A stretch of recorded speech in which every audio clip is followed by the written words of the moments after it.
And the first fight of the night is Vanessa Demopolous taking on Emily Ducote.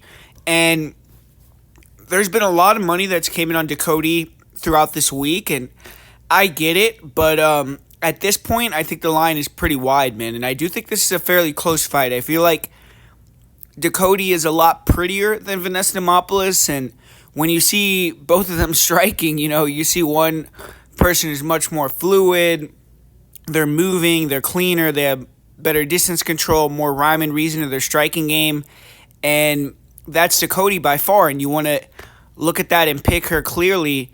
But there's some intangibles that I don't like about Ducote. Really, she usually throws one strike at a time. She's not very powerful. It doesn't seem like she has a lot of commitment with her punches. Like, she tends to kind of just touch and run. And we've seen her get some head kick knockouts, things like that, but that's not obviously a likely strike you're going to land.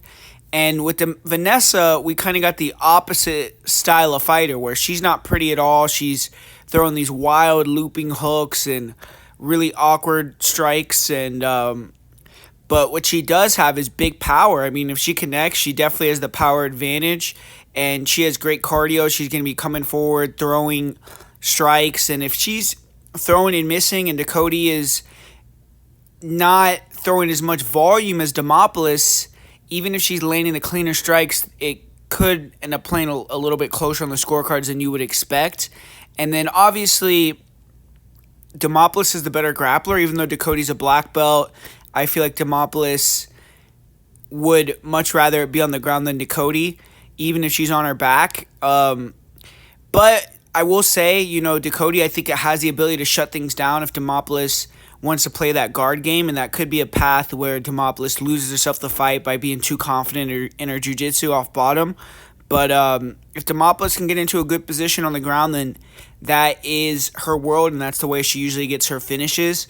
But ultimately, I am going to lean Ducote just because I think she's going to be able to control that distance, probably land the cleaner strikes, and just be a little bit more effective, probably be able to deny the takedowns.